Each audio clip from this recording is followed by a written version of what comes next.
Welcome and thank you for joining us today for AIOps-Driven Network Performance Management, the first step towards self-healing networks. My name is Raleigh Gould and I'll be the moderator for today's event. Our featured speakers are Seamus McGillicuddy, VP of Research covering Network Management at Enterprise Management Associates, Anand Srinivas, CTO of Nyansa, now part of VMware, and Craig Connors, VP and CTO of VeloCloud, now part of VMware. Seamus has more than 12 years of experience in the IT industry as an industry analyst and journalist. At EMA, he is the VP of Research covering Network Management. Anand joined VMware via the Nyansa acquisition in February 2020. Prior to joining VMware, Anand was the CTO and co-founder of Nyansa, where he ran product and technology and was a key driving force behind significantly advancing the state-of-the-art of network analytics. Craig was previously the chief architecture for VMware SDWAN, both before and after the acquisition. He came to VeloCloud from Cisco Systems, where he worked in the corporate development technology group's advanced development team. And before I hand things over to today's featured speakers, I wanted the audience to know that we will be concluding today's presentation by taking your questions. Feel free to log them anytime by using the Q&A functionality. Also, today's event is being recorded, and you will receive a follow-up email from EMA later today that will include resources from today's webinar. So I hope you will check that out. And now I'd like to go ahead and turn things over to our first featured speaker, Seamus McGillicuddy. Seamus.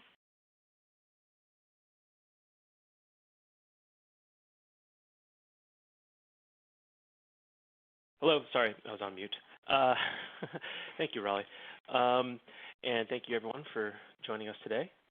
My name's Seamus. I'm the VP of Research for Network Management Research at EMA, and I'm going to be talking about AIOps-Driven Network Performance Management and how it can be the first step towards establishing self-healing networks in your enterprise. So let me start by just talking about the agenda for my portion of the presentation.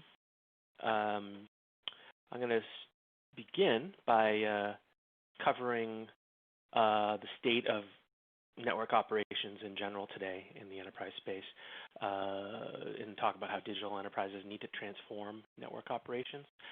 Then we're going to be talking about the AIOps opportunity. What is AIOps and how it presents an opportunity for that network operations transformation. And then I'll talk about how AIOps can enrich your network performance management toolset. And finally, I'll talk about how AIOps can be a step can help you on your journey towards establishing self-healing networks through automation and analytics. So, first off, let's talk about how digital enterprises need to transform network operations. My view from my ongoing research practice, which is based on a lot of conversations in the industry, a lot of market surveys. I survey the network operations professionals out there in the enterprise space at least 3, 4 to 5 times a year on a variety of things.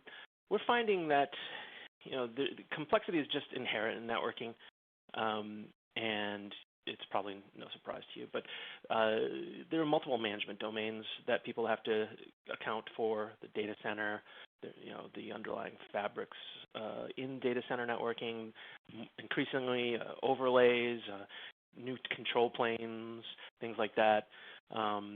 There's Wi-Fi at the edge of the network that you have to manage and correlate with the Ethernet network behind it to get a good sense of end-to-end visibility in your access network.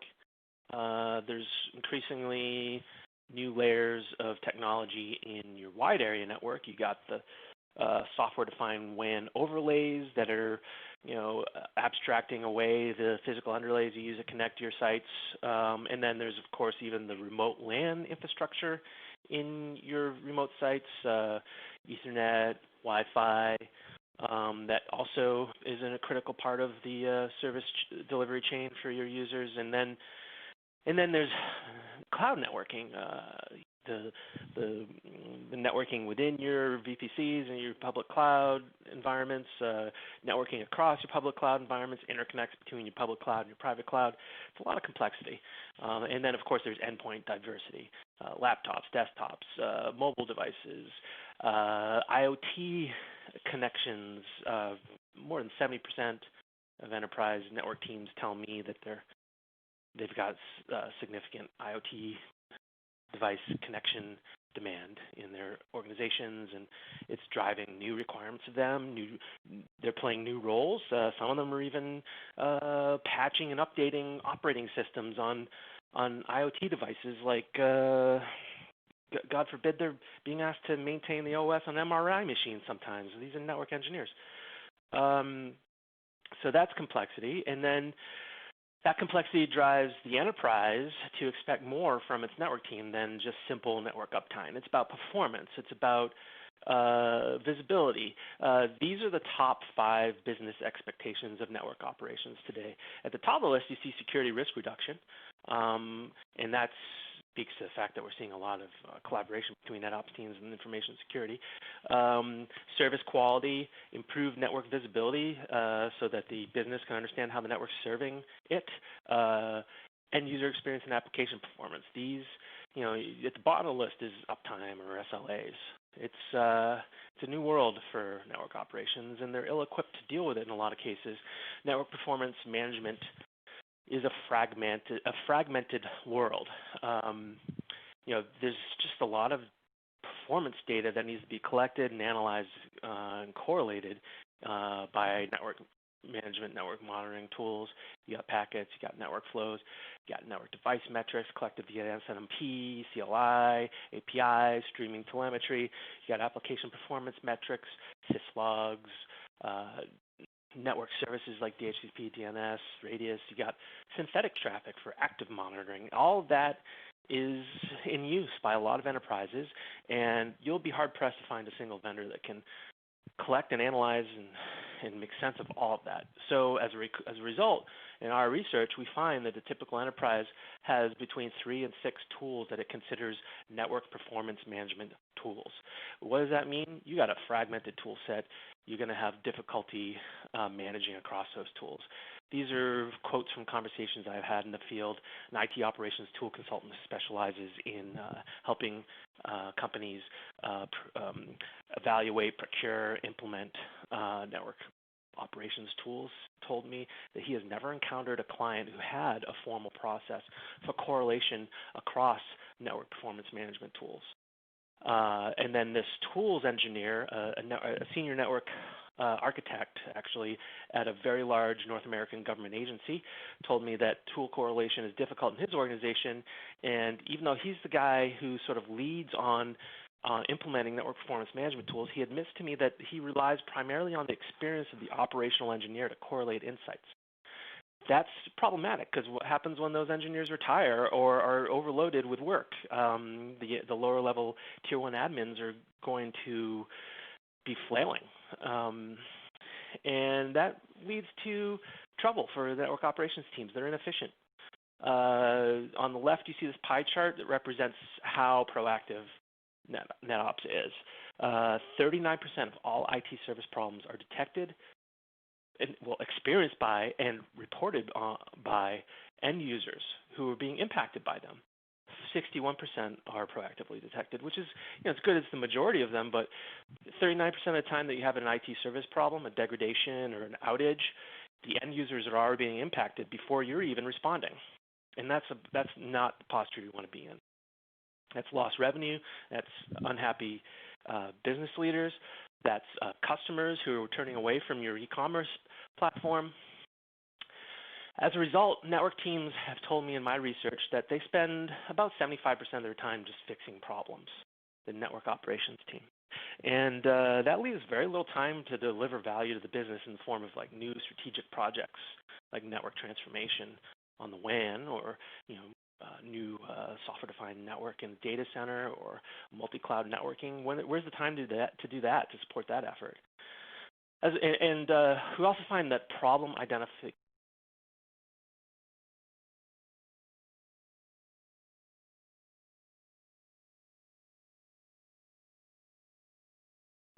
or are just correlate with like a single event that you get like thousands of alarms. You got visibility gaps between tools, between domains of your network, and you get finger pointing, both you pointing in the other direction and them pointing at you. It's a network. No, it's the cloud. It's a network. It's the cloud. As a result, kind of a lot of people are in a tough spot. I don't know, Anand and Craig, you're on the line. What are you hearing out in the field? Yeah, hey, this is Craig. Go ahead, Craig. Yeah, sorry. I think those two problems you called out are pretty common. One of the things I always tell people about SD-WAN in general is that it's not about automating away the network team. It's about providing the ability for some of the classic time-consuming problems that network engineers have had to deal with in the past to be automated so that they can spend their time on more important things. And I think that highlights that point, the 75% of their time fixing problems. And then fault isolation, obviously a big pain point. And that's why we at VMware looked at technologies like Nianta, and I'll throw it to Anand, to help us, narrow down in the network where things are going wrong. Yeah. The only thing.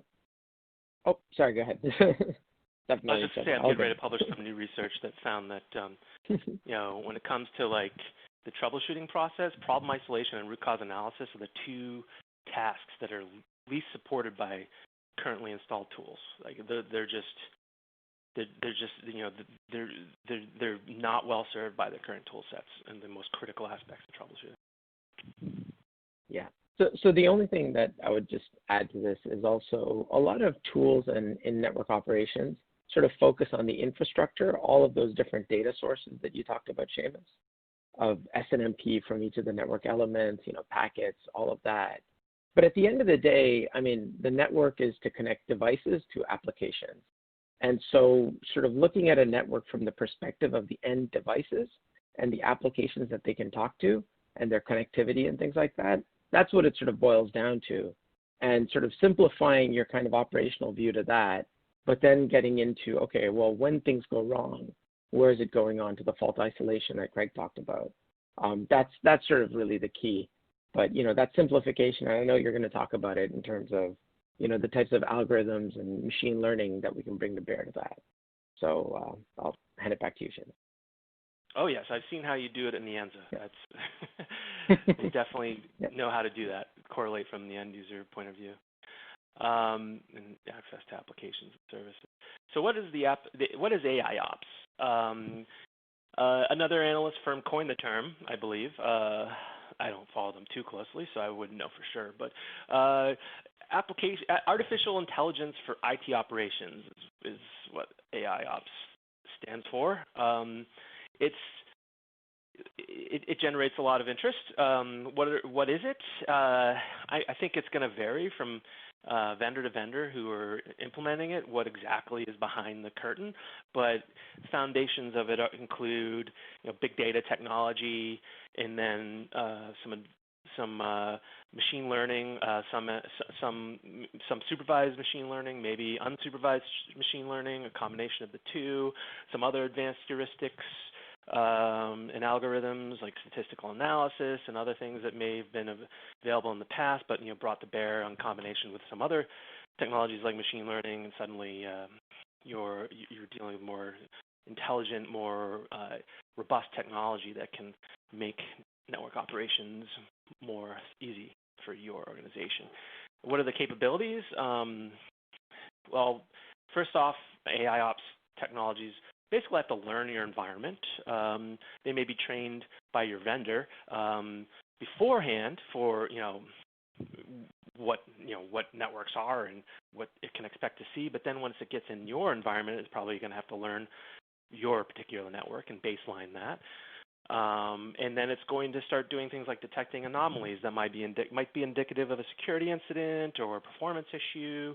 And when it detects a problem, it might perform some automated root cause analysis. And present that to you in natural language with some suggestions on how to fix something. We're 95% confident that this is the problem, and if you do this, it's fixed. And it might have some predictive capabilities, maybe around capacity management or even detecting what might be a security vulnerability in the future, things like that. It's generating a lot of hype, what you might describe as an AIOps gold rush. There's lots of headlines in the market. There's lots of vendors using the term loosely. You see in the upper right-hand corner here from Forbes, the AIOps market heats up as VMware snaps up Nyanza, which, that story is well represented on the call today. We got a couple of people who are going to be able to talk to you about that. But, you also see ServiceNow buying companies that might have an AIOps label attached to them. We've seen Cisco do it.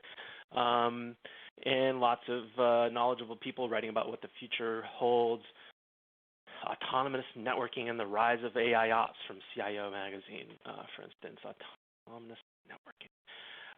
So anyway, there's an opportunity here, a turnaround plan for NetOps through AIOps. You get the opportunity. AIOps can enable both an optimization of your network performance management posture, and it has the potential to help you automate network operations in the future towards a self-healing network, as the title of this webinar suggests. So let's talk about AIOps and its potential to enrich network performance management. Before I do that, do you guys have any thoughts on how I defined or presented the AIOps landscape? I'm sure you do. No, I think this is really good. A good setup for the next section. Okay. So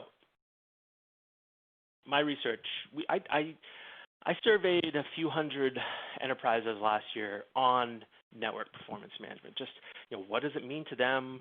What are they using? What data are they monitoring? What challenges they have?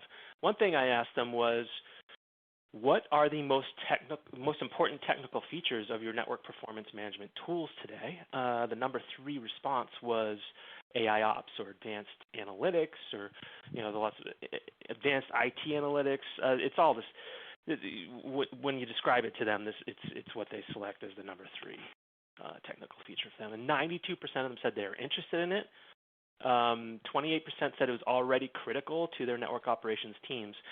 And when we cross-correlate for what size companies interested, is especially important to the larger enterprises. They're dealing with more complexity. They typically have more tools as well, and they're struggling with their overall approach to network operations, and AIOps is a particularly important opportunity for them. We find that AIOps has the potential to mitigate tool fragmentation. We asked enterprises, hey, how do you like to correlate insights across the different tools that you use to monitor, manage, troubleshoot your network, and how successful do you feel you are at that? A sizable number told us they're just doing it ad hoc, manually, but many said they're doing other things. And the one that correlated the most with people who felt they're successful with that correlation of multiple tools, insights across multiple tools, were the ones who said that they're using some sort of AIOps technology. So that emerged as a potential best practice for us, whereas the ones who were less successful with correlating insights across their tool sets were more likely to be doing direct tool-to-tool integration, which sounds complex unless your vendors are doing it in a very effective way for you. Service management tool integration, and then the ad hoc manual correlation that I mentioned. Those are the ones that are meeting with some limited success. So we also see AIOps enriching NPM tools as a foundation for automation in the future, or even today. Top use cases for AIOps-driven network performance management capabilities. The top 3 were automated network traffic analysis. That might help with security monitoring, but also recognizing bottlenecks in your network, performance problems, automated root cause analysis of problems, and then automated capacity management, being able to, either alert to or make changes to certain interfaces, maybe tripping a QoS setting on some infrastructure or something like that, to make sure that as traffic for a certain application ramps up, that your AIOps-driven network performance management tools can trigger some kind of change to protect your traffic and your application performance. Closed-loop automation was a low-priority use case for enterprises. That is another way of saying self-healing networks, the topic of this webinar. But it was the top choice of the enterprises that were most successful with their network performance management tool set. Those guys highlighted closed-loop automation as something they're really focused on with AIOps. And we'll talk a little bit more about that in a moment. Where can you find AIOps solutions? It is a top of a conversation for vendors everywhere, especially vendors who are focused on serving the needs of larger enterprises. Like the small businesses and mid-market companies might be less inclined to look for this stuff right now. If they're using like mid-market vendors, they might have less access to it. But overall, network performance management vendors up and down the market, from what I can see, are developing AIOps features, offering them today or planning for in the future. But there are still a few I talk to who don't have anything in the oven yet. Infrastructure vendors that are embedding AIOps-based features and solutions in their offerings. I think VMware might be moving that way. Analytics vendors pivoting to AIOps. They may have mostly been focused on some earlier generations of advanced analytics technologies, but now they're like, we really need to start incorporating things like machine learning into our overall solution set and apply that to IT operations. And then, there are pure network-focused AIOps vendors out there as well. Nianza is an example of that, and they are now a part of VMware. As you can see from the slide that described the speakers here. Thoughts from you guys on network performance management and AIOps? Yeah, for sure, Seamus. Thanks. One thing that I wanted to call out here is I think AIOps can seem a bit abstract a term, right? Going from network performance management or monitoring to AIOps, like what is that actually, right? When it comes down to it, it really comes down to the analysis of data, right? So we're all used to monitoring, right? So getting a lot of data and a lot of telemetry from a lot of different points and just having that raw data in front of us.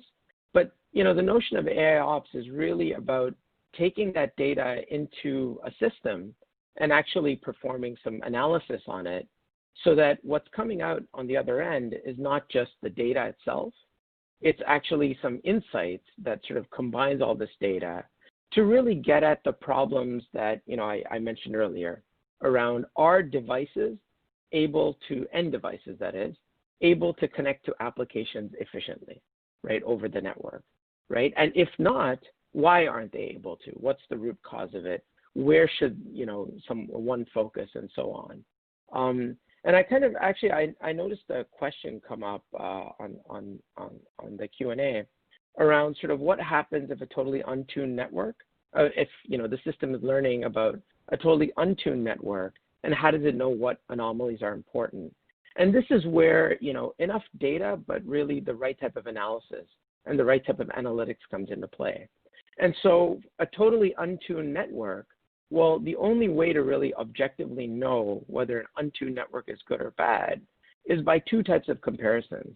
One comparison is comparing that network to other similar networks. So if this is an enterprise, or if this is a healthcare institution, this is a retail institution, what does that network look like compared to other such institutions or similarly sized institutions? And sort of deriving analysis and insights from a comparison like that, or comparing it to itself over time. So taking a single environment and saying, well, 3 months ago, things were bad, but now sort of using the exact same type of measurement, things are better. And so we know objectively that things have gotten better, or vice versa, maybe they've gotten worse over time. So really, at the end of the day, sort of every monitoring system starts with data, but AIOps, what it really brings to bear, the first part of it, is the ability to analyze that data, to make comparisons across different, enterprises, to sort of, reveal recommendations as to things that are going wrong in the system and how to improve them. And then, as we'll talk about in the next section, sort of actually self-healing the network based on those recommendations, turning around and programming. So, hey, Craig, any additional thoughts there? Yeah, I think that's a good point. And we'll talk at the end when I get to my presentation about how we're tying these together. Yeah, I agree with what you said, Ananda. A lot of tools, I mean, it's about interpreting the data rather than just presenting the data with maybe some thresholding and context. You look at a lot of tools that a network operations professional might use today will present lists or charts or maps with lots of red, green, and yellow indicators on them. A lot of those green indicators will be obscuring a problem, and a lot of those red indicators will not be indicative of a problem in terms of like the impact on users and experience. And it's really up to the engineers to investigate which is which. It's not easy, and a lot of operational tools have done a lot of event correlation and interpretation to make that presentation of data more insightful and easier to read and easier to access the data for analysis and things like that. But to actually make the tools smarter about what the data means is a different story.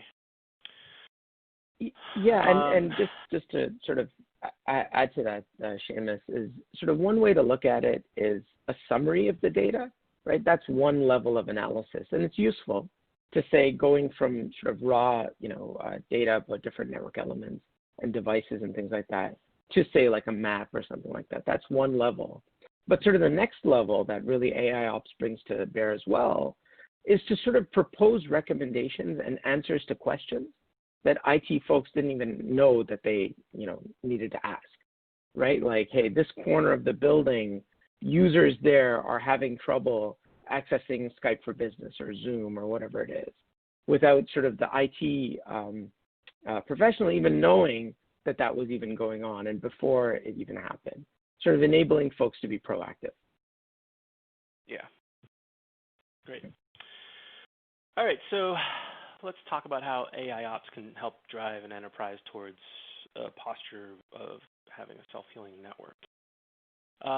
Self-healing networking is not a new concept. It's been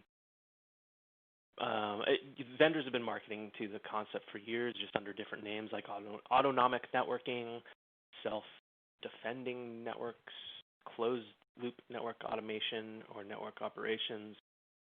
And in general, network infrastructure professionals are conservative and naturally skeptical of this because, well, you don't want a robot to take control and drive the car off the road.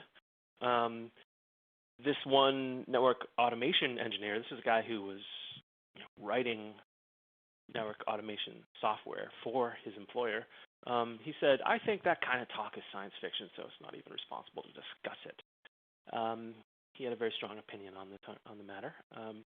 But some people are more open to discussing it.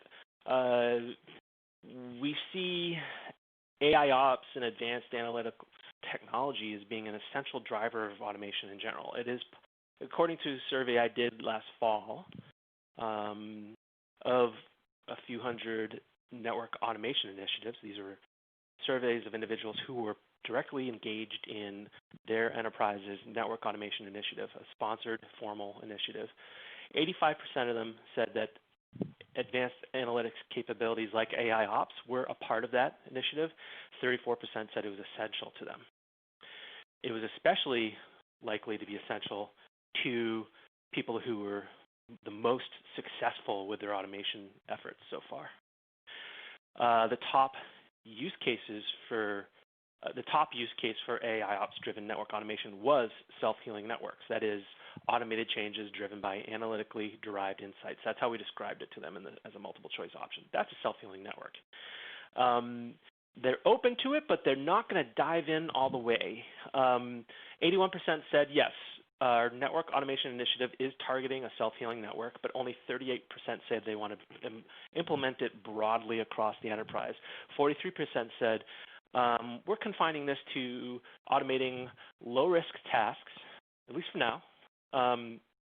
We saw some correlations between that posture and how much they trust their automation, because we asked them a question like, how much do you trust your automation, your network automation, that is. Those who trusted their automation the most were more likely to say they're going to implement self-healing networks broadly. It's really your own decision, though, how far you go. And when you do it, you do have to think about potential pitfalls. These are three that we saw in our research that I just described. Bad data. The top data-related automation challenges for a network automation initiative are data quality and data inconsistency. So they're collecting bad data, or they're having trouble with authoritative data on certain things. That's going to affect how good your AIOps-driven self-healing network is. This network engineer at a very large North American healthcare enterprise, that's a hospital chain, told me that AIOps-driven automation is only as good as the data you receive, and he was struggling with that.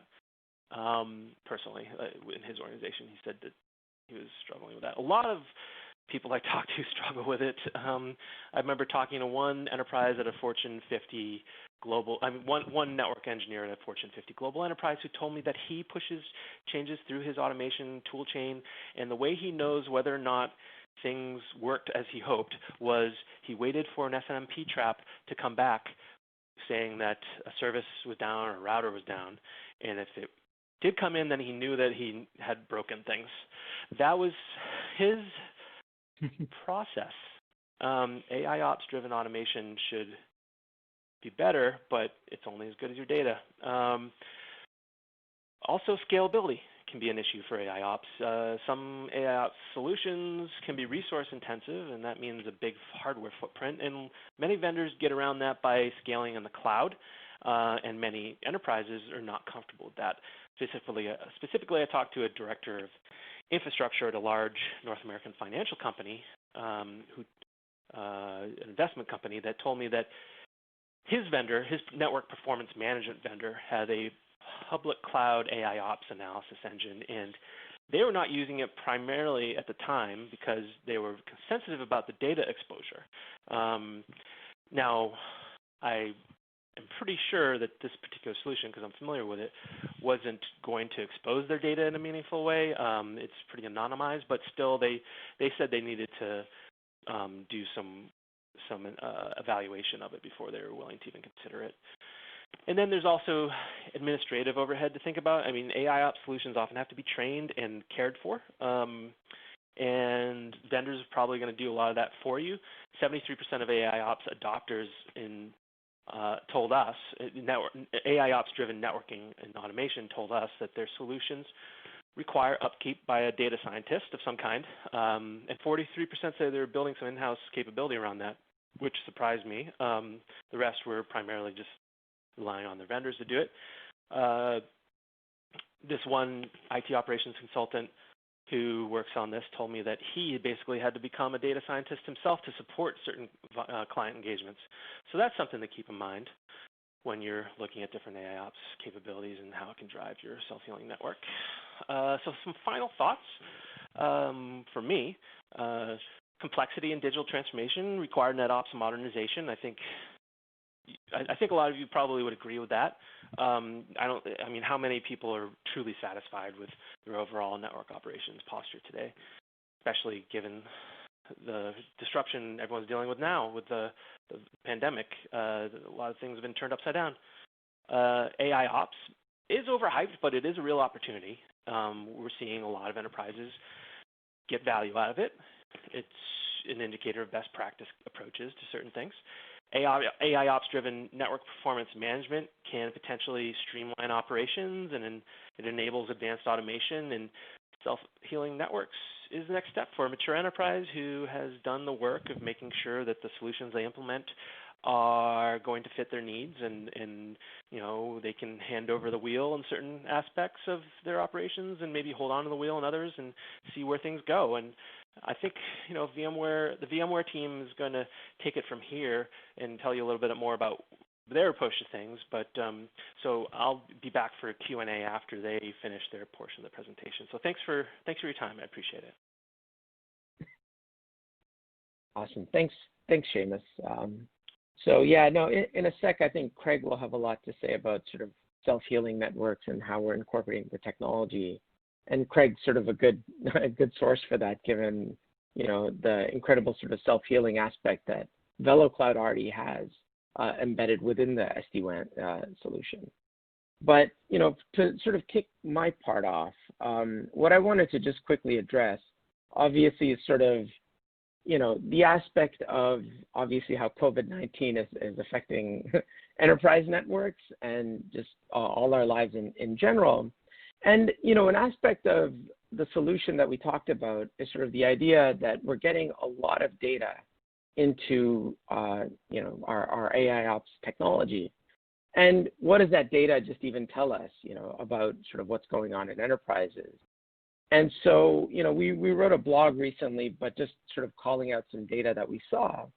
And, we basically saw what, everybody kind of already knows a little bit, right? That in general enterprise networks, sort of carpeted enterprise, if you will, usage just fell off a cliff, in the March timeframe as, government started sort of having shelter in home.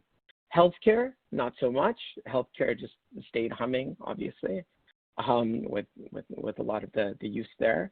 And even in retail, you could see sort of a difference between non-essential retail, like clothing stores and stuff like that, where, again, sort of usage fell off a cliff, versus the essential retail or like the online retail side of it, of distribution and warehouse, where, operations continued as normal and in fact might have even picked up, right? So again, sort of having the ability, like going back to the question that was asked around sort of an untuned network, how does one know sort of how, what's important to look at? It's about sort of classifying that network the proper way as a certain type of network, whether it's healthcare, general enterprise, retail, whatever have you, because obviously each of those network environments is going to look different. And being able to collect enough data about it, but obviously use that data to self-heal or to generate insights about what's going on in the environment, about devices connecting applications, and eventually self-heal. This was just sort of a side benefit of seeing that data to sort of, be able to, say what's going on in real networks in response to COVID-19. But with that, let me hand off to Craig, who's really going to sort of get us to talk about how the technology is getting integrated and how this is going to lead to, sort of enhanced self-healing network within the VeloCloud Nyanza joint solution. Hey, thanks, Anand. So, I just wanted to touch real quick on, before I get into the integration, and what's going on during this COVID-19 pandemic that we're going through, because we see a shift in network usage, like Anand mentioned, but we don't see a shift in the problems that we're trying to solve in networking. So what has changed? We've seen a massive movement to work from home. This is true of carpeted enterprise. This is also true even in places like healthcare. MD Anderson, for instance, is a cancer centers where we have facilitated their telemedicine use cases as doctors are not able to meet directly with patients.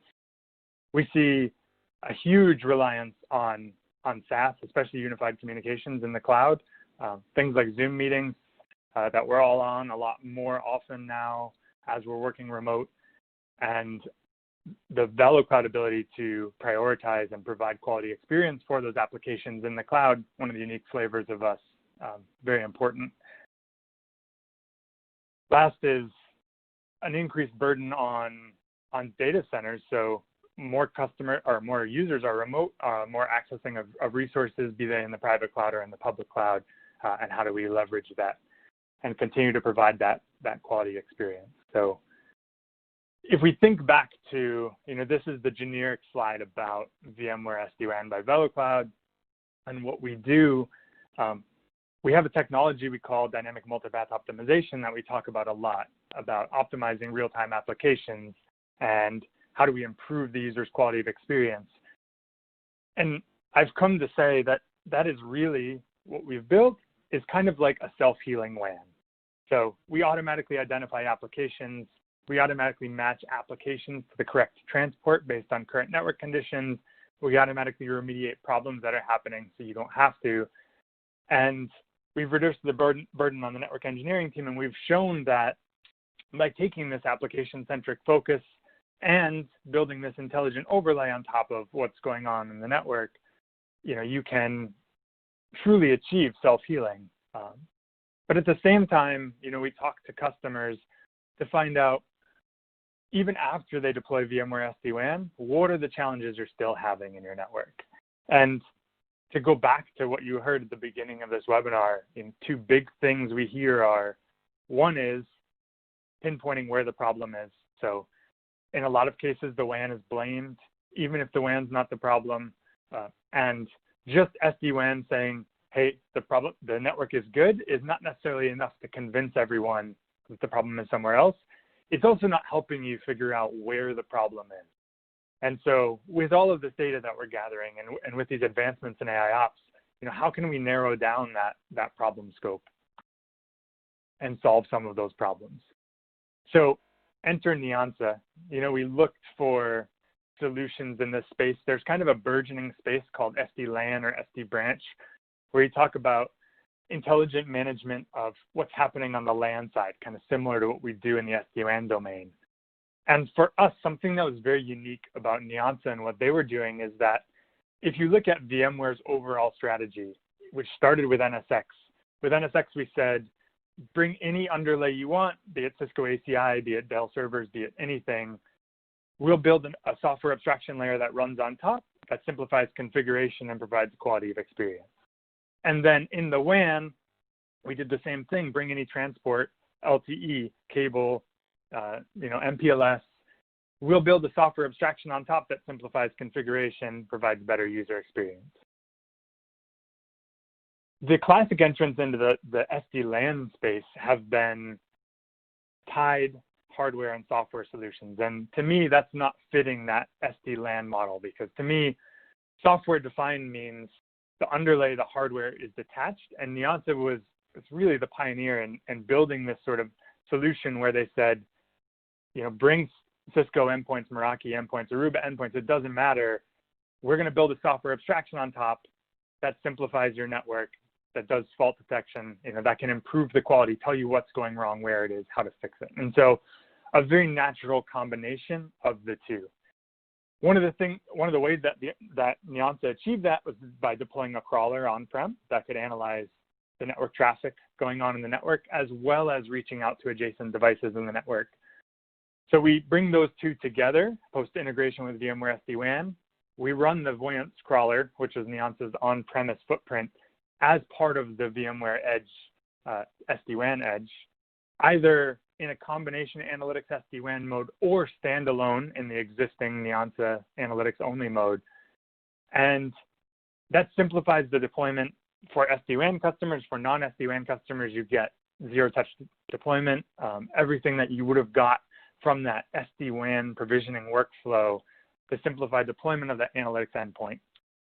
In the case on the right, the full SD-WAN deployment, you get another benefit because the edge is so named because it sits at the edge of your network, right? It's a border gateway, it's a demarcation point between the LAN and the WAN. And one of the things that we're able to do by taking what Nyansa has built and by taking what VMware SD-WAN by VeloCloud is built and combining them together and putting that intelligence at that demarcation point, is not only can we bring application visibility into SD-WAN, but we can do it in a way that is bifurcated as the hops of the network, as you go through the hops of the network. This can be from the branch LAN to the SD-WAN edge, from the SD-WAN edge across the WAN to the other side, and even potentially in the data center by leveraging things like NSX intelligence, more specifics about what's going on inside the data center itself. And so what this allows us to do is to monitor user applications going across the network. We do baselining. This is all built on the Nianta technology that exists today. Baseline the user experience, look for anomalies. When anomalies happen, because we are now sitting at the various border points in the network, we can actually tell you, is this a LAN problem? Is this a WAN problem? Is this a data center problem? Which site is having the problem? We can route around problems. We can look for classic networking problems that exist, and we can automatically apply solutions because we have this overlay, because we have this software layer of control. And so now, problems that we can fix automatically. We can look at whether the traffic performance returned back to the baseline and then reinforce in our machine learning models that is a good solution for the problem that occurred, or if it's not a good solution, right? And so not only do we come up with this curated list of potential problems and solutions, but the system learns over time how to get better at healing network problems. And Seamus mentioned not everyone's ready to jump both feet into self-healing. And so for the customers who are, they get this automated solution. For the customers that aren't, they still get the benefit of that machine learning, because what we're going to give them is a set of recommendations of how they can fix a network problem. And they're going to get the benefit of everyone who is running self-healing, who's doing that reinforcement learning, who's telling us what solutions work and not, to make our recommendations to them better and better and better over time. And so if you think about it, self-healing is not just about trying to identify every problem in the network and fix it automatically. What we really want to do is we want to proactively detect that something's going wrong, fix it if we can, but avoid it if we can't, and then give the network administrator the most specific answer about what the problem was and what we did to avoid it. So take the most simple case, something's gone wrong in your data center, your SD-WAN network with the Nianta AIOps integrated automatically detects that your users are having a voice quality problem, automatically steers them to your backup data center, and then you get an alert, hey, something's wrong in your data center. It looks like it's probably this switch. Your users aren't impacted because we've steered around it. Now as a network engineer, instead of having a mystery that I have to solve under the gun, users are down, executives are screaming, I'm on a bridge with 50 people trying to troubleshoot this problem and figure out where it's even occurring, I have a nice relaxed environment where the users are still happy, everything's working fine, and I know exactly what site and exactly what device I need to go troubleshoot, and I can do that in a targeted way, with the pressure off. And so self-healing doesn't have to be about healing everything. I don't believe we can automate everything that network engineers do away, but we can certainly make their jobs a lot easier and a lot more fulfilling and improve the quality of experience for users by bringing this AIOps functionality into the software-defined world that we live in today. So with that, I'm going to hand it back over to Raleigh to lead the Q&A portion of our presentation. Great. Thank you, Craig. Before we jump into questions, I wanted to invite our audience to check out additional resources from VeloCloud. I will also include these in the follow-up email. Seamus, I'm going to start with you. There was a question that came in during your presentation. Craig and Anin, you can feel free to jump in as well. What happens if it learns a totally untuned network? How does it know what anomalies are important? I think that one was addressed by Anand, right? Yeah. Just to quickly, I guess, reiterate that one. It's really all about getting the right objective data. So for an untuned network, knowing what type of network it's like, hey, this enterprise network is like other enterprises, and maybe it's comparing it to itself as well over time and being able to draw insights from that. So that's really the key for that. Great, thank you for that insight. And in staying with you, how do you see IoT play into AIOps, SDWAN, and self-healing? Yeah, so, obviously IoT devices are more and more prevalent. I think Seamus had mentioned that earlier in enterprise networks. And with IoT devices, you get, interesting quirky behavior, right? Because these devices aren't made by sort of your, natural networking vendors like, Cisco and HP and folks like that. They're just made by, manufacturers that are just focused on solving their use cases. And so you get some interesting performance behavior, connectivity behavior, and you have some additional security requirements as well, like infusion pumps and things like that. Medical devices might need to be segmented in a certain way that's different from other kinds of devices. And so that's where sort of, some of the stuff that Craig talked about in terms of being able to avoid those kind of problems. So on the segmentation side, having the VeloCloud SD-WAN solution be able to segment that traffic in a specific way according to those IoT device requirements, or being able to steer around certain issues, or being able to proactively solve some of the quirky behavior that these devices have as they talk to their various applications. That's going to be more and more important as these IoT devices that are critical to business activity, but from a performance as well as a security standpoint, have additional requirements to them, become more and more prevalent in enterprise network. Excellent, thank you. Seamus, jumping over to you. Yep. How do I know I can trust self-healing networks?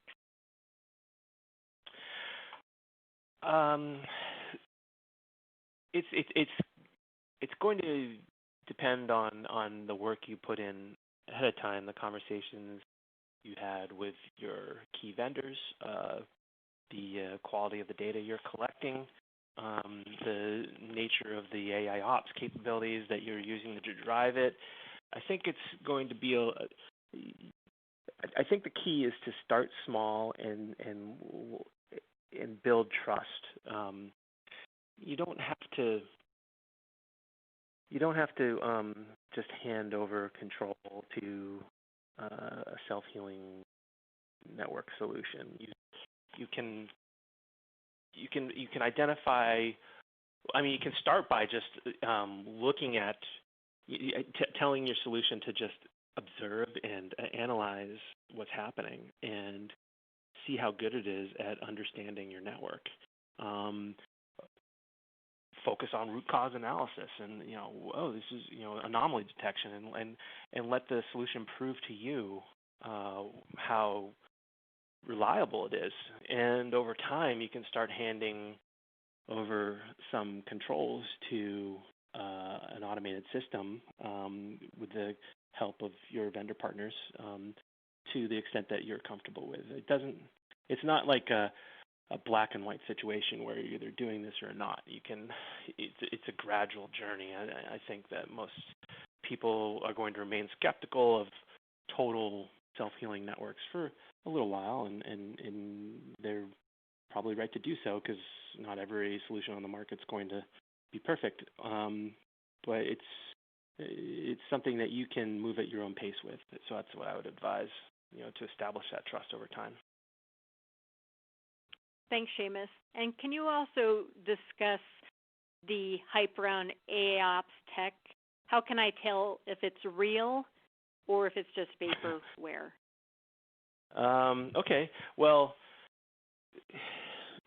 I guess one thing to do would be to ask for demonstrations, ask for your prospective vendors or your current vendors to prove what they're talking about on your network. Like I just said, let the technology baseline your network for a period of time and start churning out insights and see what it says. That's probably the best way to do it, but also you can just listen to what your vendors are saying and when you're asking them questions like, what is machine learning and how do you do it? If they can't answer that question in a way that can satisfy someone who is a layperson in the field of machine learning, which describes me. I don't know much about machine learning algorithms, but I can tell in conversations with vendors whether or not they know what they're talking about or whether they're just sort of paying, just putting a lipstick on a pig, just oh yeah, we've been doing this statistical analysis and event correlation for years, and now we're saying it's AIOps. Well, where is the intelligence? Where is the actual ability to actually make derive intelligent insights from the data as opposed to plotting the data on a graph or something. If you just ask simple questions and they can't make you understand their own answers, or they can't offer answers to your questions, then chances are it's vaporware. Good insights. Thank you, Seamus. The last question I'll throw out to anyone who wants to answer it, or if you all have insights, feel free to share. It is, how long should a baseline-focused POC last? What would you all recommend? That's going to depend on what solution you're working with, but I'll let VMware talk about from their perspective. Yeah, Anand, you want to take that one? Sure, I got that. Yeah, so when you start sort of a solution, and I'll speak for Nyansa in particular, right, to baseline a network, comparisons for that particular network and anomaly detection do take a little bit of time to baseline. So what we say is, hey, at least like 3-4 days or whatever it is. Then you can start trusting anomalies with respect to the enterprise that you're in itself and the comparison of that over time. However, your baseline as compared to other enterprises and insights as to, hey, what are issues that are going on my network and how does that compare to other environments? That's insight you can derive right away pretty much as soon as you deploy. And you can also derive a lot of just insight as to what's going on generally in your network. But for sort of time-based analysis and anomaly detection, it does need to sort of run a little bit of time to learn what that baseline is. Thank you for answering that question, and I wanted to thank our audience for taking time out of their schedule to join us today. You will be receiving a follow-up email from EMA later today that will include resources from today's event, so I hope you will check that out, and I hope that we will see you at a future EMA webinar. Thanks again for joining us, and enjoy the rest of your day.